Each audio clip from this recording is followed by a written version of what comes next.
Welcome to MIA2K, your ticket from Miami to Seoul.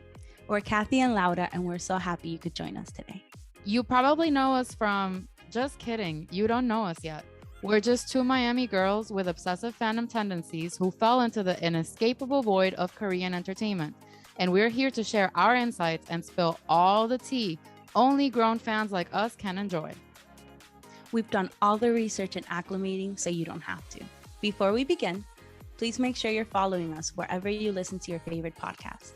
And if you love visuals like us, you can watch us on our YouTube channel. We drop episodes with our hot and sunny takes every week.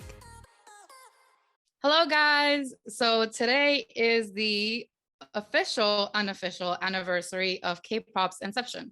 We are celebrating by giving her a whole personality. I just blew out the candle, so I'm going to light it again because I'm so nervous that the air coming out of my mouth when I just speak is causing the fire to be extinguished. So that's very RM of you. Very RM of me, totally. So we're giving her a whole personality and celebrating her 30th birthday. Keeping with the Korean naming standards of last name going first and then the first name, we're going to name her King Poppy. Woo! Woo! I'm about to sing happy birthday and I'm sorry. Happy birthday, dear King Poppy. Happy birthday to you.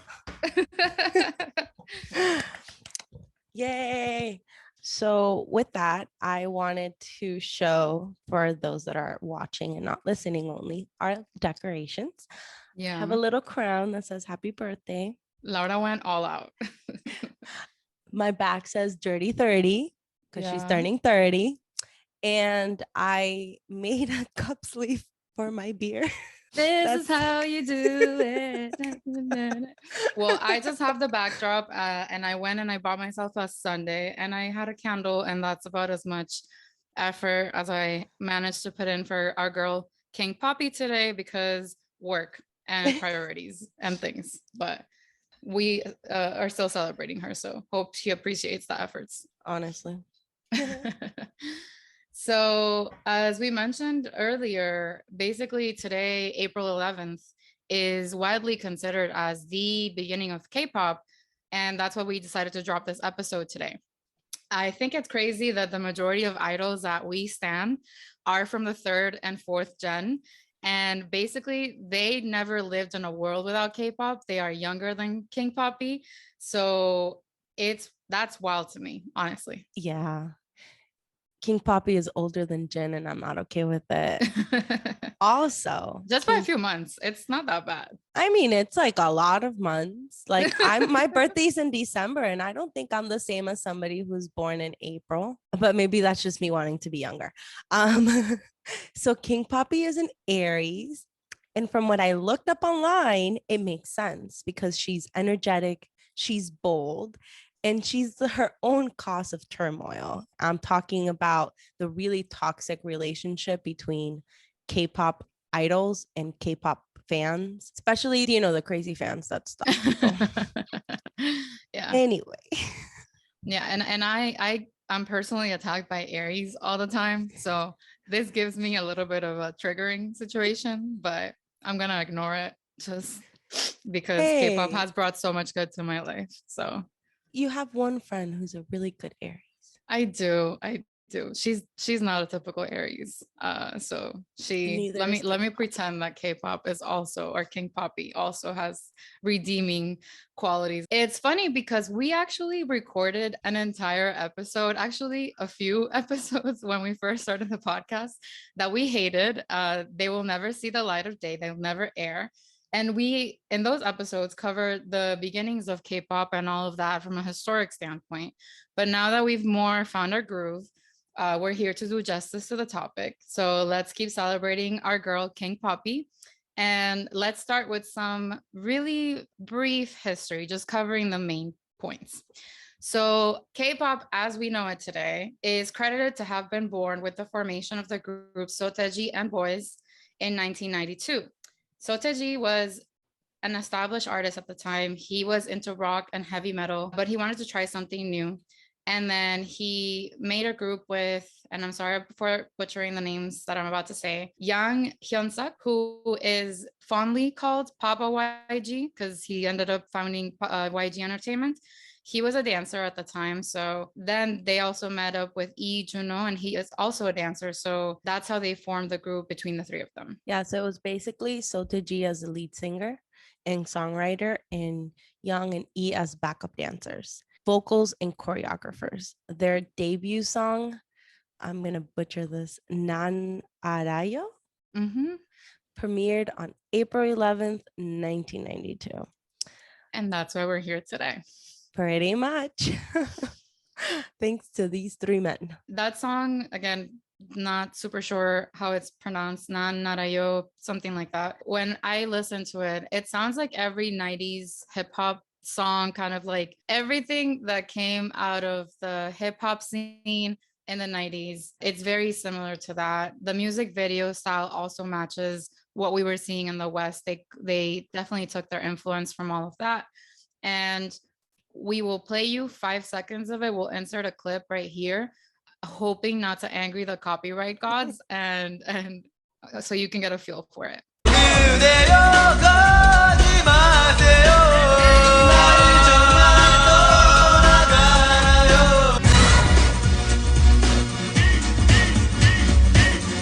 So now that we showed you that, isn't it wild that this dude just wanted to try something new?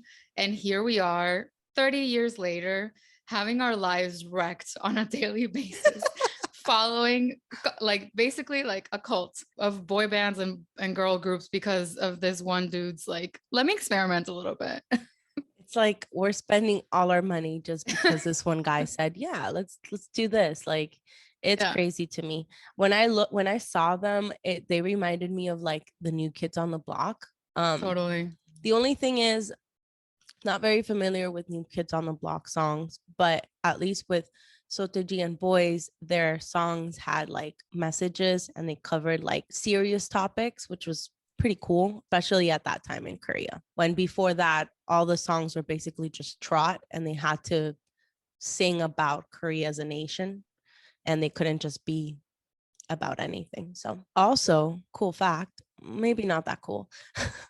They retired at the height of the career, which like kind of props to them, but also like they could have probably done a couple more years. It's a cool flex because, you know, leaving on your own terms. And then again, YG ended up founding his entertainment company. So he's doing just fine. But it's definitely a lot of artists and TV shows and things like that tend to overstay their welcome. That's true. Grey's Anatomy. So it's really good for people to know when they want to end something. So that's true. The good thing is everyone across the board pretty much unilaterally is on the consensus that Seo Taiji and Boys deserve their flowers for being the birthers of King Poppy.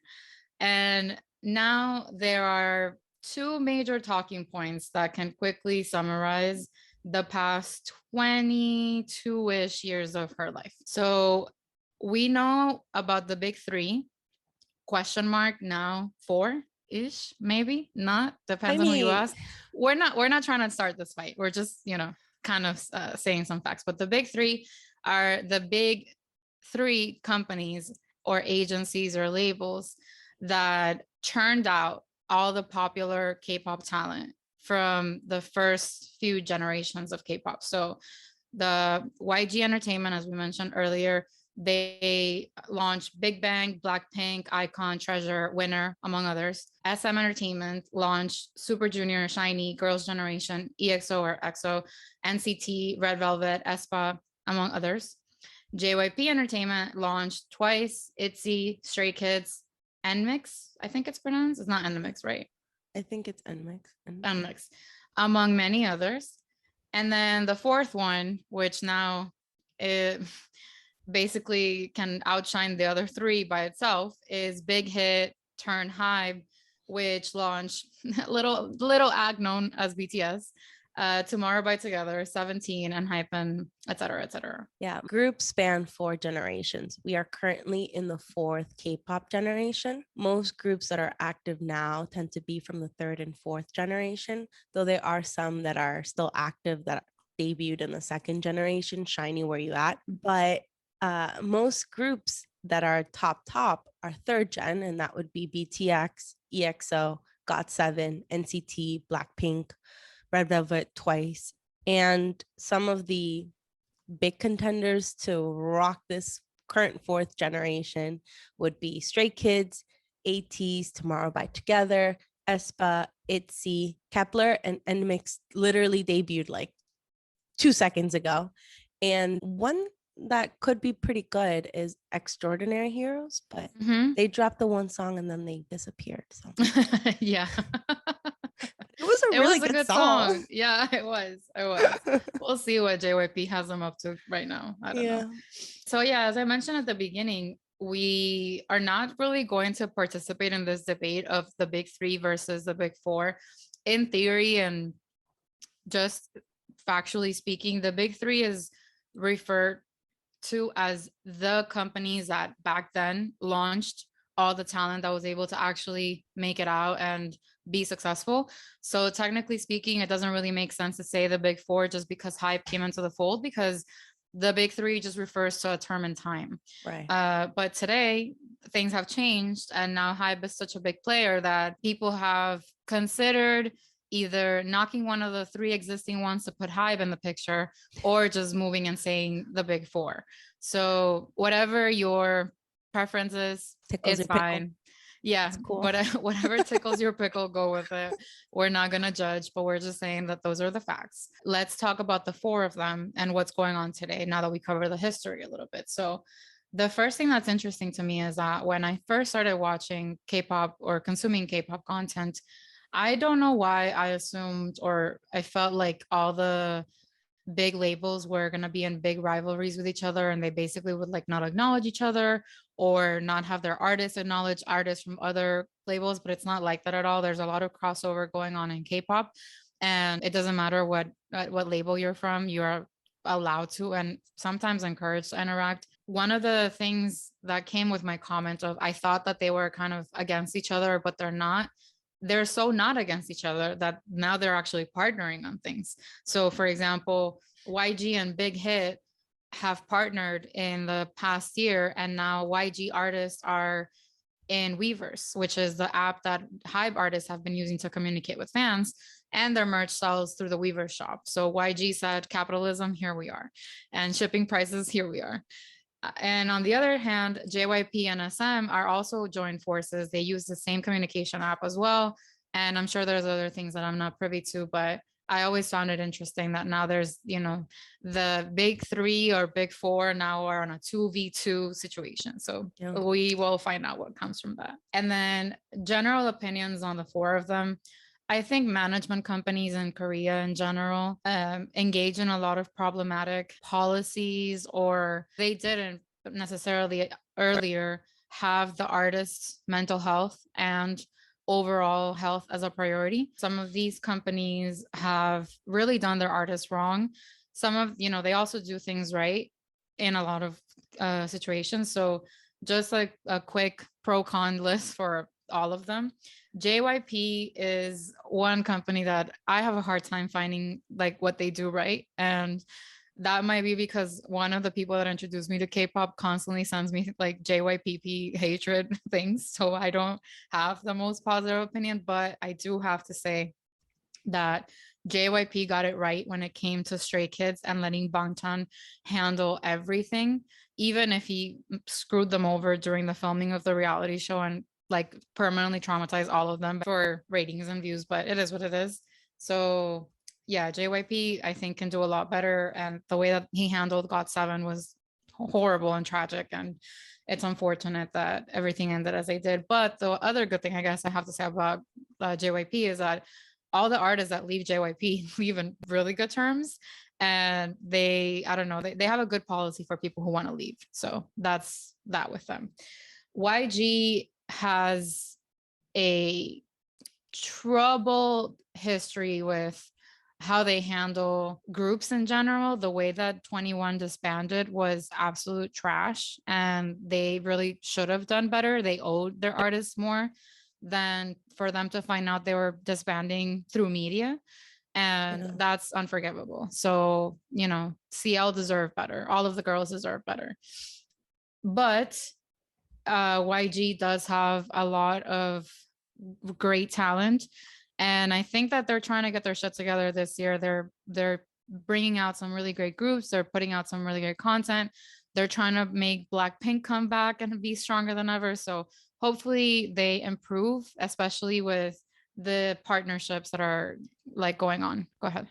And I mean, I do like to point out that at least with Blackpink, it seems like they have a lot of freedom that a lot of these other groups might not have. Like Right. you see the Blackpink members going around the world, traveling, doing what normal celebrities do, you know? And also with Icon, I mean, Bobby had a child and got married within the span of like a month. Him out. Yeah. And they didn't kick him out, and they didn't do anything. They didn't really make too much of like an apology. It was just kind of like, sorry for not telling you earlier, but here it is. Congratulations, the baby was just born. Yeah. Yeah. So that's kind of nice. And then SM, I think there's two sides to everything. The fact that 3 of the EXO-M members sued SM for neglect, and all of them got injured repeatedly and they didn't have time to heal between injuries and all those things, says a lot. I actually was kind of against supporting EXO just to not support SM from that perspective. But on the other hand, SM has arguably some of the longer reigning groups in K-pop. Super Junior, Girls' Generation, SHINee, they're all still around. And I know Super Junior kind of went out on their own, but they're still shareholders. So I think that's a way that they keep the members happy throughout all the groups. It's sus, but it is what it is. And they do the whole like SM Town Live, the show that they do at the beginning of the year. They did that right. I was so impressed by everything they did for the show, having all the songs captioned and everything in English, showing all the artists with their names in the bottom of the screen, making it a free broadcast.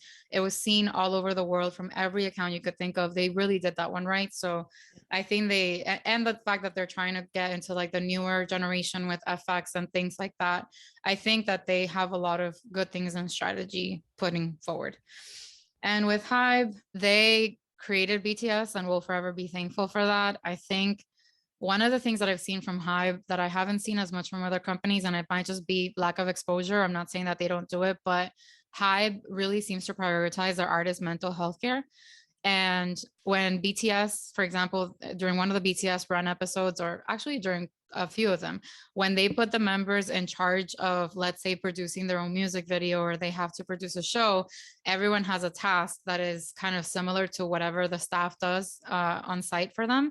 And it's been funny that the members automatically go, okay, who's handling mental care? So it seems like they're emulating situations from their everyday life. So if that's the truth, then on set, oftentimes there will be someone who can help them get through getting stuck on something or just having a bad day. So that to me means a lot, especially because just mental health is a big issue in this day and age. So that's what they get right. But what they get wrong, very wrong, is the money grabbing cash cow, just grubby capitalism with their prices for merch and shipping on their stores. It's ridiculous. I think they're taking such huge advantage of the fact that people will buy anything that is BTS related, and they're trying to charge you double shipping for putting 2 items in your bag that weigh less than 6 ounces, and you have to pay $67 for it to come from Korea. Like,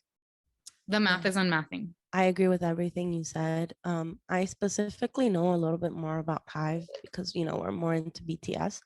But for HYBE, I think there's a lot of shit, obviously, that we don't know, but you don't get that big without being a little sus. Like, 100%. I just wonder, like, what we don't know.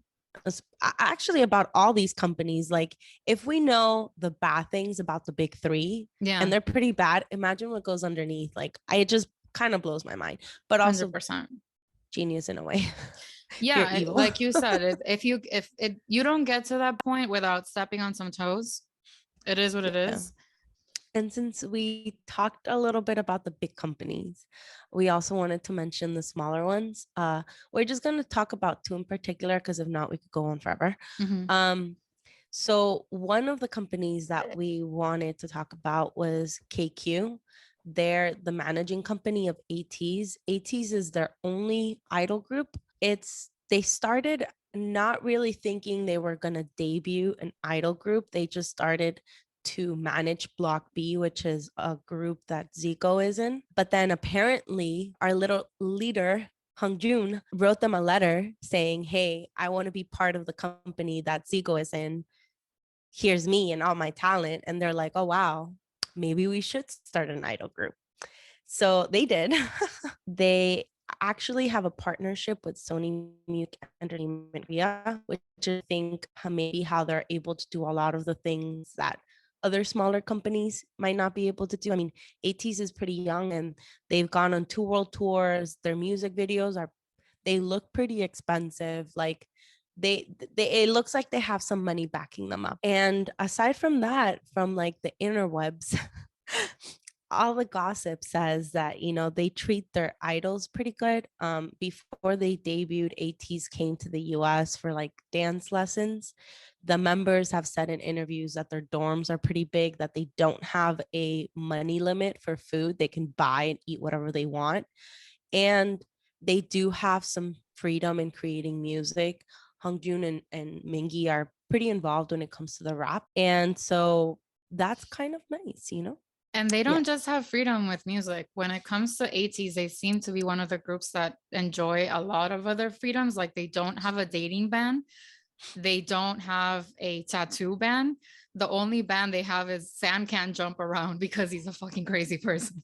But I think that also shows the level of respect and just like being grounded that this company has when it comes to the idols. It's much more realistic. Right. When I tried to look for like bad things, I couldn't really find anything super juicy. Mm-hmm. So as of right now, they're doing pretty good. I mean, and then the next one that we wanted to talk about was Starship, because of Monster X. They manage Monster X and we love Monster X. Right now, they also have Gravity, which I think debuted like maybe last year or something like that. One of the things that I don't like about Starship is they are really hit or miss with their promotions. They're either really good at promoting or really, really bad. I'm looking at you, IAM's first solo album. Like that man got like a video and that's it. Like there was no promotion, no nothing. Like it was just weird. Their English album, they went all out, which I mean, I guess it makes sense, but like it's just very hit or miss, you know? I wish they were a bit more equal in their promotions. They also seem to overwork Monster X. They have a comeback, it feels like every 2 weeks. Like when do they like, They I don't don't know, rest. chill? Like they don't. Like it's too much. I do like the fact that they do seem to have some control or some creative freedom over their music. I know Juhani is very involved in producing and writing and creating the music for them. So that's kind of nice. But in general, it seems to be that Starship is just one of those that like it could be worse. I mean, Monbebe is notorious for calling Starship starshit. So that's that. And the whole thing of like, let me cover the Starship logo in the back when Wono does dance practice so we can pretend that he's not in the building. It's like, I don't know, sis. I don't know. That is actually very questionable. But you know what? I'm happy in a way that at least that's what they did and they didn't just kick him out. Yeah. Right? Like they could have just kicked them out. Yeah. So at least like, yeah, that whole issue was really questionable and I'm still not quite sure. As much as I do research, I'm still not quite sure what happened there or what the true deal was. But at least they didn't make him just completely like get out of the industry. There's a lot of uncertainty when it comes to Monster X and a lot of tea and a lot of conspiracy theories and things that we don't know. Like it seems like one was gonna be the leader up until like the night before, and then they're like, no, never mind, it's gonna be shown. Like, there's a lot of shady, sketchy things when it comes to Monsta X and how they've gotten to the point where they are today. But we love them because they've gone through a lot, and they're such hard workers, and they deserve every good thing that they get because they really put everything into everything that they do. And with that, like the way that they don't really seem to say anything too shady about the company. And I mean, well, I don't know if Wono could have just walked away from Starship when he decided to go solo, but I mean, he's still with them. There has to be something that we don't see. And that something might actually be the percentages, the money. So we find this super interesting. Obviously, there's no way to corroborate this. Like, this is just what we found in the interweb. Don't quote us if this is wrong. Like, this is just what we found. But Starship actually has some of the more equitable, fair, equitable, fair, more like artist splits, right? So for example, for like physical sales, 80% goes to the artist and 20% goes to the company. For overseas promotion, which Monsta X does a lot, and so does Wono, 70% goes to the artist and 30% goes to Starship. So that seems a little bit more towards the artist and not the company. So maybe that's why they keep on keeping on, right? Another one that's kind of interesting and absolutely trash. Cube. Well, I was actually going to say SM or physical sales, 5% goes to the artist, 90% goes to the company. That's questionable. And for events, 60% goes to the company and 40% goes to the artist. Trash. So that's kind of weird. I mean, maybe the older groups, because they have shares, it's a little bit different, but that just seems, ugh. Also, SM, please stop playing and bring Lucas back already. It's been time. Honestly. Another one that we wanted to talk about, obviously, was Big Hit. Okay, so for example, Big Hit, for their physical sales, it's split 50-50. For events, it's also split 50-50. And for overseas, it's 70 artists, 30 company. So from what we've been seeing, honestly, the more international work that they do, the better it is for them. And yeah, Cletus, home of 17. And Woozy, I love him. Their percentage distribution is also pretty trash. Physical sales, 80 for company, 20 for artists. Anyway, I hope we're not the only ones that find this super interesting, but the way that it now makes sense that some of these artists are not able to pay off their debts, especially if they're in smaller companies, makes a lot of sense. Like if they're... We haven't talked about this in any episode, so if anyone's listening that is not aware, for the Korean entertainment agencies, when they're putting together groups, what they do is they scout and they hold auditions, and then they get trainees, and then those trainees spend X amount of time training while also in school because they're very young, and they sleep in the dorms and everything. So basically the company pays for everything that has to do with them, their food, their trainings, their lessons, all the things. And then once they debut, those first few years, whatever income comes in is used to pay back whatever the debt the artist incurred while they were a trainee, which is estimated at this point to be about $3 million a person. $3 million, not one. It's a lot of money. So if imagine just being an artist, and if your group is not super successful right away, how long does it take you to pay back until you either disband or whatever? Not every group becomes as successful as BTS or any of the other groups that make it big. And there's groups like, for example, Ladies Code that debuted the same year as BTS in 2013. They never officially disbanded. They just kind of parted ways because of an unfortunate accident where two of the members passed away. But while they were in the group and making music, none of them ever made money for 7 years. None of them. They only had a stipend for food, and that was it. So that's the kind of situation that trainees and artists are in. And that's why Laura mentioned the whole thing about getting that money paid back. So that's K-pop trainee 101 finances situation. And since this is a birthday party, we can't just talk about our jobs. We're going to play a little game. We're calling 2020 versus now 2020 because that's the year that we both got into K-pop. So we'll switch off between Kathy and I saying a thing or a phrase, and we'll each give our 2020 opinion and our opinions now. So with that, I'll start. Makeup on men. Kathy in 2020 was not about this level of makeup on men. And now I'm just like, on one hand, I'm just kind of happy that there's equality and that, you know, the men are suffering just as much as women are on the makeup chair at all times. And I'm just like, oh, that's a manly man. Despite the fact that they can't grow any facial hair, they probably had laser hair removal. They do their eyebrows better than I do mine. And their makeup is just incredible. So I definitely have whiplash from my change of mind in this one. So 2020, I thought men should wear less makeup than I do. And I think that just goes back into the Latino machismo. Mm-hmm.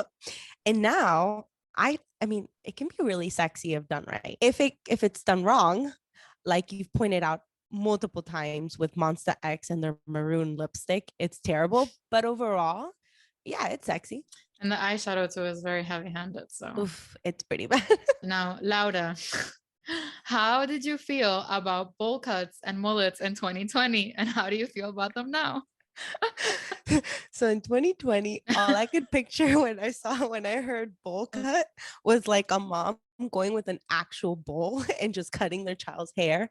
And then a mullet, all I could think of was like middle of America, redneck. No. Just no. No. Now my children will have bowl cuts and mullets. And you know what? Hung Jun in that like literal like space helmet thing, delicious. Jin in his current mullet time, absolutely perfection. So I mean, I think that was a big change. Yeah, I think the bowl cut thing works on certain faces. I don't know. In 2020, I was not for it at all. Bowl cuts, no. Mullets, Joe Dirt, no. Like, that's what I think of when it comes to a mullet, like, or thought of when it comes to a mullet. Now, JB and a mullet can have me on any surface. Like, it is ridiculous the way that now I'm just like, wow, that sexy ass mullet. Sugar right now with that hair length at the Grammys with the like, it just has like the little sweep up at the end. Oh my God, it can wreck me. So tiny little minuscule change. Okay, so moving on to crop tops on men. 2020, Kathy, what did you think? No. It was my general answer to that. No. What is happening? I mean, even let's be honest. There's a debate of like whether some women have the bodies to wear crop tops or not. So crop tops were an item of contention here for so long. I actually wore them a lot to Zumba. So I'm a crop top fan myself, but now on men, it's a great idea in my opinion, because Bangchan will not stop wearing crop tops and I don't want him to. And since they have their whole like, let's pretend that we're conservative and let's pretend that we are trying not to show nipples on TV and let's pretend that this is wholesome. So we're going to put all the men on crop tops so they can show their abs. And it just makes sense. It really does. So for me in 2020, I didn't even know that was a thing on men. Like I didn't know crop tops were a thing in men. Now, if Kai, Bangchan, and Shonu never wear anything but a crop top, I am so okay with that. Like 100% backing it up. This is it. And don't forget Temin for advice. Oh, Temin. Oh, I miss Temin. Temin, we miss you. We love you. Adorable baby cheese. Oh, yes, that's a good one. Yeah. And with a bralette, like, and oh with my a God. Bralette on my just incredible. Now, Laura, what did you think about light sticks in 2020? And what do you think about them now? I didn't even know what light sticks were. Like, excuse me, what would have been my answer?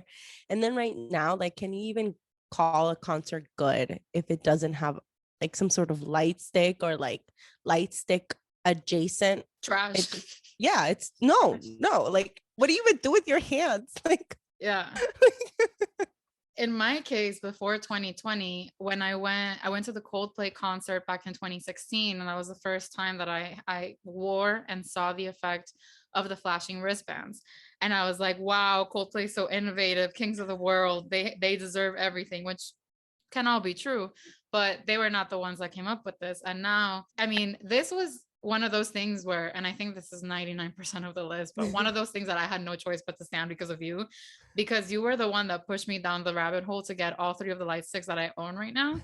But Carlos Vives, no light sticks. Like, I don't need that in my life. The same thing. It's like, what is this even? Like, yeah, like Bad Bunny now had like the flashing wristband thing, and it's getting to the US, to Latin America. Everyone's kind of adopting it. So I think at this point, and we actually wrote a piece about it, and you can find it on our blog, which we'll put the link everywhere. But yeah, I think now concerts that don't have that element are missing something, because it just creates a whole added layer, not just for the fans, but for the artists themselves. Yeah, for sure. And then this last point, as a Miami, as a Hispanic, as a Colombian, Venezuelan, concerts starting on time. 2020, Kathy. As an anxious person, let me start there, because it's not even that I'm Hispanic. I'm anxious. I'm someone who lives with anxiety and always thinking like, I know they're not going to start on time, but I also don't want to miss something if I think that it's going to start later than it does. So I, in 2020, didn't like that concerts didn't start on time. I never liked it. And I put up with all of the artists that started 2 hours late because we have no choice. And in Colombia, even later, you can start a concert at 1 a.m. in Santa Marta, and that's normal. I'm not with that. That's not my program. So now that I know that BTS says it starts at 7:30 and it starts at 7:29 and 59 seconds, I live for that. That is my kind of people. For me, I didn't even know that was a thing. That was as real as Santa. The best joke I've ever heard. In my current state of 2022, now if we have a concert at 7, I look at the clock, it's 4, and I'm like, Kathy, we're late. It kind of makes me more anxious. Like, I'm telling you, it just, the fact that like we have to be there exactly on time, or we're missing something, makes me like so nervous. Like for P1 Harmony, we got there a little bit late, and we're walking into the venue around, I think it started at 7:30. We walked into the venue at 7:28, and it was still kind of empty. So I look over at Kathy and I'm like, this isn't starting on time. We get to our seats, 7:30 started. And it was like, but everybody's still outside trying to get merch. Like, it was just, it's a little too much for me. Speaking of P1 Harmony, quick side note, we're going to insert a picture here of Laura at the bar by herself, because since it was a concert for children only, that was a really good thing, is like the bar was empty and we could go get drinks repeatedly without making a line. So shout out to that. Let's go to more concerts and things with kids that have a bar. I agree. Now that Laura and I gave our 2020 versus now takes on things, we're no fortune tellers, but it's obvious that our girl King Poppy is not at all interested in being confined to geographical borders. And she's been ready to be a true citizen of the world. So let's talk about what Laura and I foresee in the future of K-pop, especially now that it's becoming a big part of award ceremonies outside and all the things that are happening in the zeitgeist at the moment. To start with, we know that HYBE in this past weekend and next weekend, while BTS is doing their PTD on Stage Las Vegas concert, HYBE, Big Hit, and all the labels under, including like HYBE Japan, HYBE America, Pledis, all the labels that are under HYBE are basically open to getting talent here in the States, whomever flew in for those auditions, plus all that they've been submitting. So we know that K-pop and the formula of how they produce K-pop idols is coming to the West. Also, SM announced last year that they were going to have probably a reality show, like a survival show, where they're going to form another unit for NCT called NCT Hollywood. So I think the US is about to have their next big pop band or boy group or whatever you want to call it.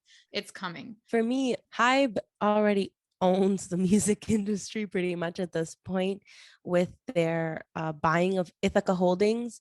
They pretty much manage some of the biggest artists in the world: BTS, Justin Bieber, Ariana Grande, J Balvin. Like, they're already up there with world domination. And I think eventually, hopefully, it'll stop being called K-pop and it'll just be pop, you know? King Poppy is dropping her last name and she's not even married.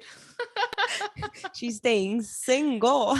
She doesn't need a last name. She doesn't. So maybe that'll be, maybe not in this year or next, but I can see that happening in the near future. Because I mean, if you think about it, K-pop, the only thing that puts it together is the fact they're Korean, but there's so many different music genres within K-pop. Like there's R&B, there's actual pop, there's hip hop, there's so many different genres that K-pop just seems kind of like, I don't know. It's old at this point. Yeah, pretty much. So now that we're on the same page about King Poppy's tumultuous past, exciting present, and bright future, let's share what she means to us. Kathy, what does K-pop mean to you? So there's one thing that I hate as a Scorpio, and that is being wrong. And my whiplash, change of mind, change of perspective on K-pop was the biggest slap in the face and reality check to being wrong and being close-minded to something. I was not interested when you started trying to show me, and it took a lot of persistence and a few months for me to actually get on board. So it serves as a reminder that even when I'm steadfast on a belief, or when I'm just not interested in something, not even against it, just not interested, there's a big possibility that maybe it'll become the biggest thing in my life at some point. It also has become an escape. The way that a lot of people watch shows on Bravo or TLC or any other sort of reality TV as a guilty pleasure. I don't consider this a guilty pleasure at all. There's zero guilt associated with this for me. It's just my escape from the 9 to 5, from the day to day. And it's also my escape from the news. I used to be very focused on whatever's going on in the world and trying to stay informed, but I'm not like that anymore. I got to a point where it was too much, and for just my stability and my mental health, I decided not to really be as focused on the news, and this is now taking the place of that. And also, not to say that I already know everything that there is to know about things in North America or the West or Europe in general, but I think with K-pop and with the whole world of Korean entertainment, they always make such a concerted effort to bring new things and to like have new content. So there's just something to watch all the time and something new. And I think the past year has been hugely taste changing for me. It's like my taste buds changed. Now, when I see content from here or anything, like people ask me like, oh, have you heard about this thing going on between these like Latin artists? And I'm like, no, I have no idea what's going on. I don't care. Like I just don't care. The stuff that's going on in the Korean entertainment industry are much more exciting to me. It's all truly been an actual cultural reset for me. Yeah, I'm with you in the whole escapism. I've always chosen, or I always pick something to like escape to. And, you know, when I was little, I used to be reading books. I used to come home from the library with like stacks of books about my size, and K-pop has replaced that in old life. It's just nice to have something comforting to go to when your 9 to 5 is not that great. Yeah, or like you're just having issues, or you hear a lot of really bad news and the world is crumbling as we speak. It's just nice to have something that isn't so serious, you know. K-pop isn't always serious, and it's not meant to be serious. It's just meant to be entertaining. So it's nice. I do like that. I also like that I can say now that I listen to good music. Like before, I had a little bit questionable taste, but I mean, I still kind of do. But overall, like all of the groups that we listen to that are within the Korean entertainment, I can say their music is really good. So that's a little bit of a flex there. And then one of the bigger things is friendships. Like I think it has strengthened our friendship a lot. It has brought us closer together. It has also opened our social circle to different people. Everybody is so happy to meet new people and make new friends. You don't really see that as an adult. Like, I don't know about in other cities, but in Miami, making a friend is hard. People Don't ask are me just about London because you know what I'll say. apparently Miami and London horrible for making friends. Like if you don't have friends coming in from college or high school, it takes a lot of freaking effort to be friends. Like at one point at my job, I literally had to tell people we're the same age, we're gonna be friends. I literally said that because if not, like people don't realize that you're trying to make an effort to be friendly, to make a friend, you know? So it's nice to see that everyone in this community, not everyone, but everyone we've met is so eager to lend a helping hand, start friendships. Like it's nice. And I especially enjoy what it has done with our friendship. And I always feel super blessed that like we can have this type of friendship where we talk literally every day and we don't get tired of each other. So It's nice because of stuff. all the new content that comes out because we're not Right? we have to talk about it. And then the fact that we're like 96% in agreement of so many things, it just makes sense. It But really also, does. if you don't mind, I just thought of something Yeah. that I think might be a little too vulnerable and like cheesy for people to hear, but it's part of like the reality. Last year was a really hard year for me in a lot of different Mm. ways. And I had to have surgery. And then first of all, Laura bought me the the BTS like army bomb, the light stick. And she kind of jokingly was like, you can take it with you to surgery to like, you know, cheer you up and whatever. And then I actually did. And it gave me something to distract myself on because surgery is scary. Yeah. And at the same time, like, permission to dance dropped on the day of my surgery. So I was up at midnight watching the song coming out, and I could focus on something else that wasn't the surgery again. And just like, I listened to the song on the way to the hospital. I had it playing because at the same time with COVID and everything, no one could be there with me. So I was alone for hours before and after the surgery. And like, it brought me a lot of comfort. And not to make everything about BTS, because it's not. I'm just saying like that particular day, it's not my fault. Permission to Dance came out that day. Yeah. So that part. And also, again, not to make everything about BTS, but Suga had surgery that November before. And when I was just trying to talk myself through it, just like when I'm on planes, I'm like, people fly all the time, and you know, trying to calm my anxiety in that regard. I was like, Suga just had a really crazy shoulder surgery that like, I don't know, major athletes have, and he recuperated and had his rehab and everything, and it'll be fine. And now I'm having surgery. So it might be crazy or whatever to think that a 30-year-old woman is like recurring to these thoughts for comfort, but it brought that to me. So for me, it's really special. Like whatever you want to call it, fandom, 12-year-old thing, and everything that Laura has said, like our friendship has blossomed through the things that we have in common. So I think there's a really beautiful element to all of this, whether people want to see it as a passing fad or as something for girls or as something for whatever they want to see. I think it's really special to us, and that's all that matters. I agree. It's there for us when we need it. And that's And important. and you on your wedding day last year. Yeah. So like a little back on that. I got into K-pop basically the same year that I was trying to plan my wedding. And you know, COVID kind of was not very nice to weddings in general, to a lot of things. But you know, when you're engaged and you're ready to get married, the wedding is important. I know it's not life or death, but it is very important. It's an important thing, but it's also a super stressful thing. Weddings suck. They suck your money out. They're super stressful. I love them, but you know, they have their bad things. And the night before my wedding, I couldn't sleep. I was a nervous wreck. And as I'm just laying there, Jungkook goes on V Live and has this wonderful, like hour-long V Live where he starts singing. And that was the only way that I fell asleep. I fell asleep while listening to Jungkook sing. And that's how I was able to get at least 2 hours of sleep right before my wedding. So I think yeah. that kind of tells the story for real of what it means to us. So, with that, we want to ask you, our listeners, what does K pop mean to you? Let us know in the comments of this episode's Instagram post. We really look forward to seeing what you guys will write and share stories and make friends. Yeah, and we'll be happy to join the comment section. So please, we're eager to respond to all the comments and DMs if you don't feel comfortable sharing it publicly. We're also happy to have you guys slide into our DMs and tell us what K-pop means to you, because maybe you have a personal story like what Laura and I just shared. So we promise to keep it anonymous if you don't want to share it publicly, but we would love to hear about that from you. And then we should also mention that this is actually the end of season 1.